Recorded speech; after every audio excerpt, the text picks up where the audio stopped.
Dear Agni Yogis, today we shall be looking into one of the most beautiful, important and profound teachings of the Mahatmas.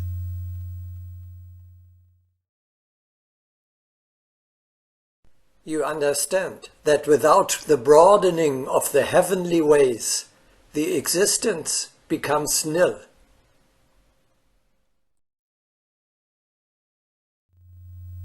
Ponder this wisdom in your heart. Your earthly existence is meaningless if you do not also live your heavenly life.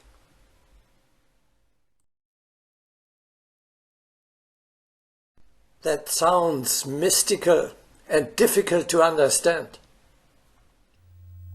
Well, we want to show in this broadcasting that Agni Yoga recommends a very simple, practicable concept to better manage our everyday earthly life.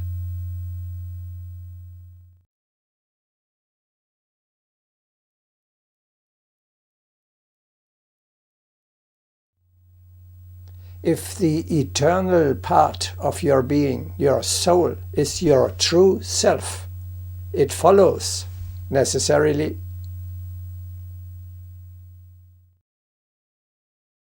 the life of your eternal individuality in the world of the soul is your true existence.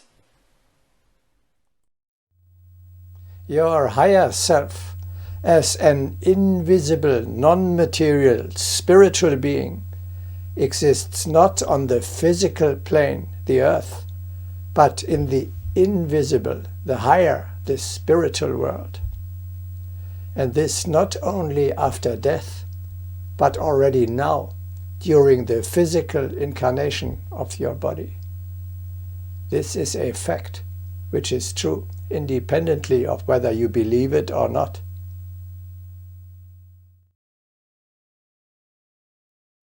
We care not only about the earthly life, but even more about the supermundane existence.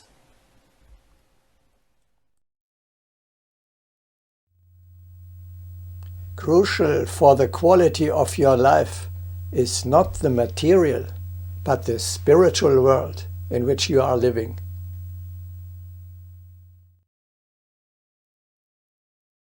Often people complain about the monotony of their external life, but any external life, whatever, depends upon the riches of the inner life. The external life is but 100th part of the inner. Therefore, the inner life is the true one.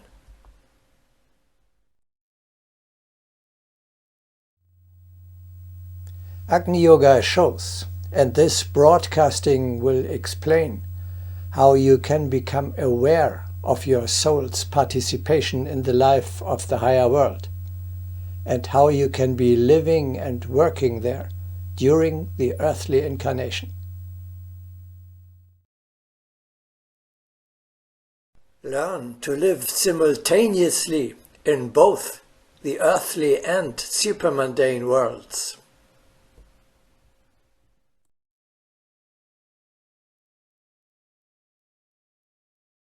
If you are unable to do this, you miss your true existence. You are called upon to live in the most beautiful world you can possibly imagine, in a paradise. For example, as a king of the spirit in a castle, or as a spiritual disciple in the ashram of your teacher. But you reject these possibilities and prefer to remain in the gloomy lowlands of a hell. Why is life in the higher world so important even now? Isn't it enough to take care of it after death?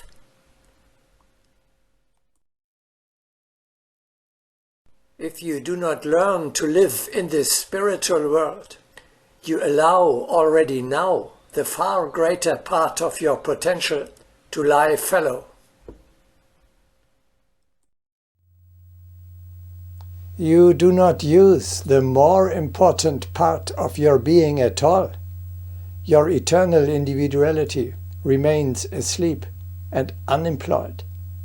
This is just as sad and nonsensical as if someone would use one hand only, although he has got two of them.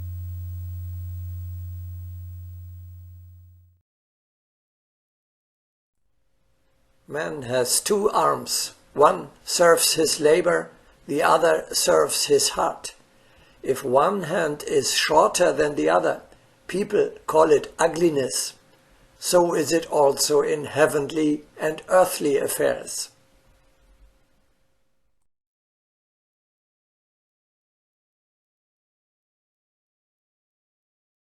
You will not limp far on one leg. The thinker asked some one-sided interlocutors, "Why do you deprive yourselves of one of your legs? Verily, you will have great difficulty returning home."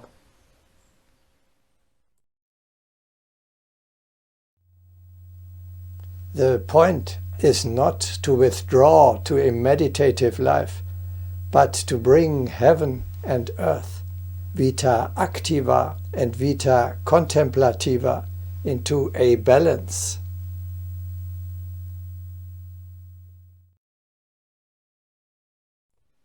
Equilibrium requires mutual tension, for both cups of the scale must bear equal loads. Therefore, both cups, the mundane and the supermundane, never stand empty. In his ignorance, man prefers to limit himself to one side or the other. That is why humanity is limping.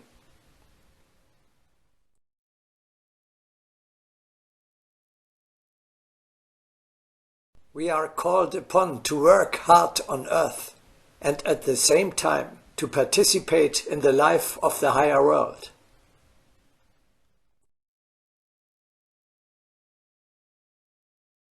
Truly, one can attain fiery equilibrium by living consciously in the earthly and supermundane life. But one should not think that one need only immerse oneself in the supermundane world to achieve equilibrium. On the contrary, one should actively apply all one's forces to the earthly existence. But with the understanding that this effort is needed for supermundane achievement.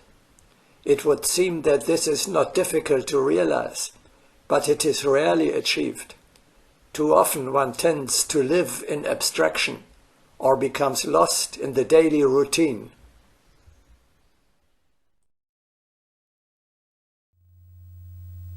A beautiful, happy, satisfying, meaningful, fulfilled, successful, and worthy life requires already during the incarnation on earth, you must allow not only your body, but also your soul to lead its life. In this case, living means more than merely existing. Your soul should not be vegetating more or less unconsciously like the animals. The synthesis of the practice of Agni Yoga is, and the man of the future knows.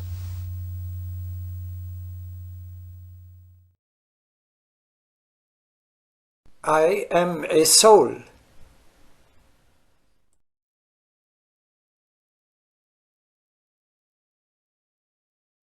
If you want to be a soul, you must also learn to consciously live and work in the world of the soul.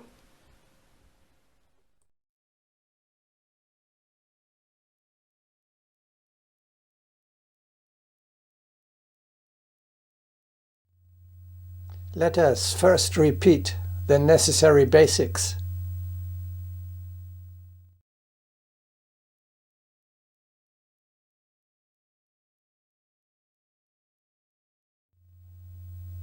Similar to a centaur, man is a hybrid being.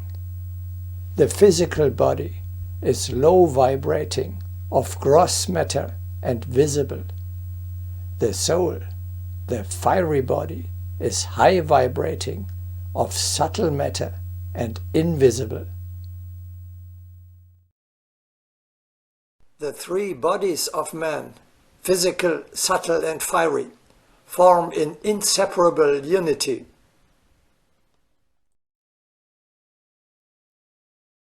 You are a composite being, body below, soul above, as if a rider and a donkey at the same time.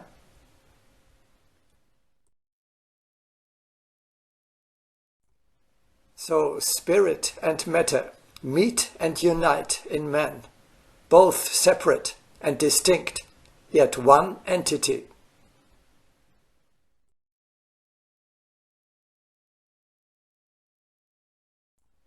Man as a whole, consisting of visible physical and invisible spiritual aspects, is a giant. He reaches from the material plane to the heavens.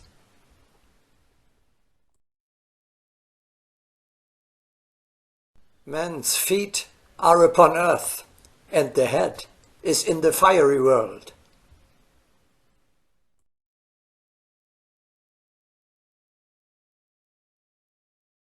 Man as a whole is complete only when he lives a conscious life, not only with the body on earth, but also with the soul in heaven.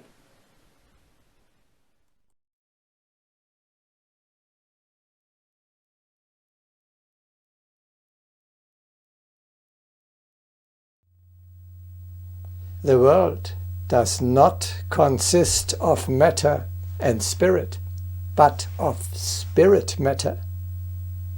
Spirit matter of low vibration is dense and visible like the earth.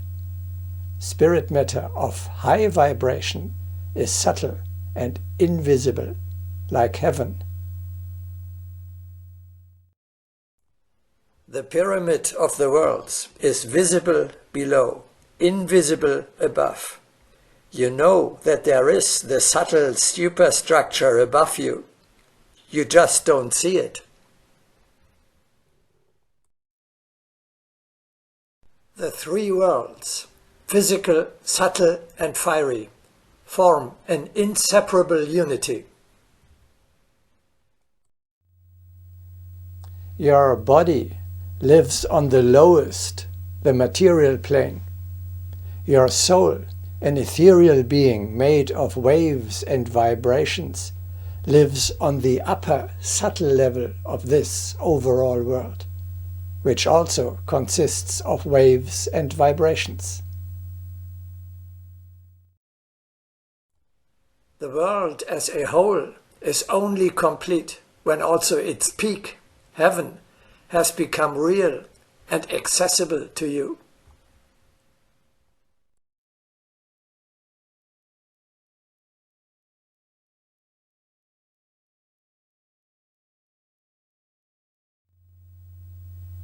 If you wish to learn to participate in the life of the higher world, you must first understand what kind of a world that is.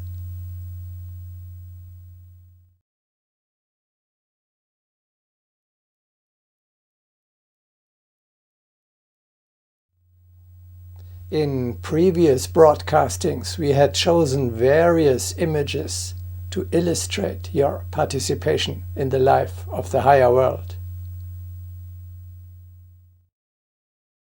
You may imagine the highest vibrating, spiritual, fiery sphere of the worlds, like a scenery against which your life on the stage of the material plane takes place. Or as a superstructure, a spiritual order, which arches like a rainbow over your earthly abode.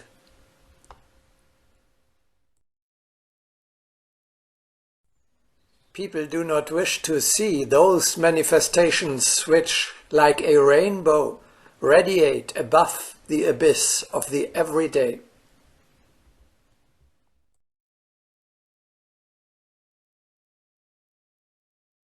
Or you may picture your place of residence on earth as being attached to the place of the subtle world, which is your eternal home.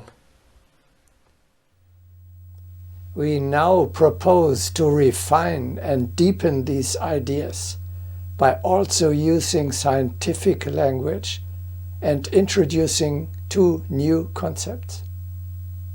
Participation in the life of the higher world means living in a new fourth dimension, in a subtle environment which you can envision like a hologram.